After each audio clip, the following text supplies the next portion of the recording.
Okay. Ito yung Dark and Light Side of Life episode 259 natin.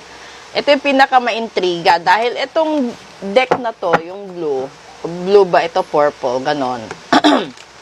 Ito yung magsasabi saan manggagaling yung ibang problema ninyo simula sa araw na ito hanggang sa katapusan ng Oktubre.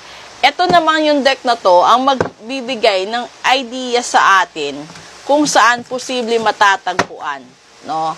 Yung mga solusyon sa buhay-buhay natin. Yan. Kukuha ako dito ng 3. So, dito, yung problema muna alamin natin.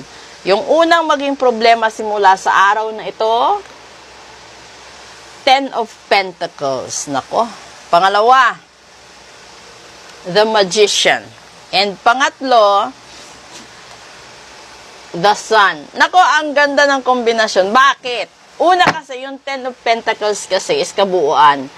Posibleng kabuuang yaman ng pamilya or kabuuang pangangailangan ng pamilya. Pero, pangangailangan ang nangingibabaw dahil yung yung gitna is Magician at yung pangatlo is Sun. So, yung problema, no, ng tao ngayon, pera. Paano maghanap ng pera or saan kukuha ng pera para makaahon. Simula sa araw na ito hanggang sa katapusan. Tignan natin dito. Possible solution. King of Pentacles. Second card. The King of Wands, and the third card, the Lovers.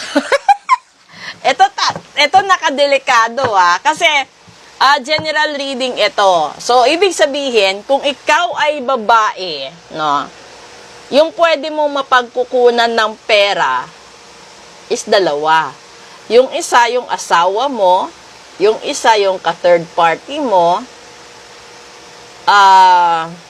yung pangatlo, lover mo. So, napakatindi. Ang dami mong sponsor. Di ba?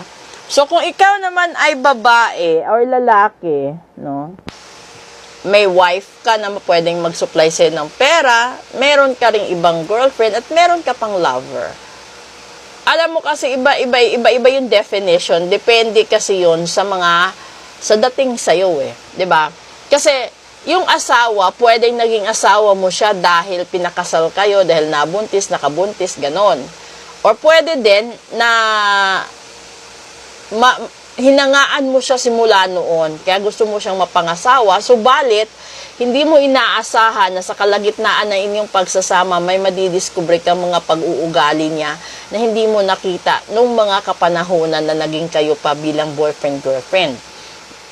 Hanggang sa dumating na naging karelasyon mo na rin yung ex mo, hanggang sa dumating naging karelasyon mo katrabaho mo, or kachat mo, or kahit sino pa. So, eto yun. So, ngayon, yung buong reading ng Dark and Light Side of Life is problema. Dahil yung iba natutuksong magkaroon ng iba dahil sa pangangailangan ng pera, yung iba naman natukso dahil lang sa malayo sila sa mga mahal nila.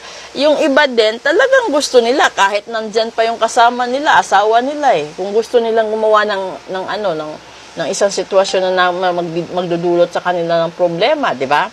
So, eto yun. So, ito yung magiging problema ninyo hanggang katapusan ng Oktubre. So, mag-ingat kayo at magkakaroon ng bookingan sa sitwasyong ito. Hindi lang isa, hindi lang dalawa. Malay natin, higit pa doon. So, kung gusto niyo malaman na yung kutob niyo ba ay may katotohanan, ipa-reading niyo na, ipa-ritual niyo na para matanggal yung mga taong dapat tanggalin. Di ba? So, maraming salamat po sa lahat ng nagpaparitual, nagpapa-cleansing. Kaya po hindi tayo laging nakakapag-upload ng videos natin dahil po may home service din po ako. At lately kasi, marami kasi akong tinulungan doon sa earthquake victims natin. So, naging part po tayo ng rescue team dito sa local natin na area. Kaya ganito.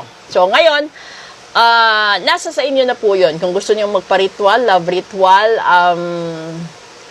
protectionan yung relationship ninyo. Message na po kayo, tingnan natin kung ano yung mga possible solutions sa mga problema po. So maraming salamat po sa inyong lahat. Proceed tayo sa Real Talk natin. Bye!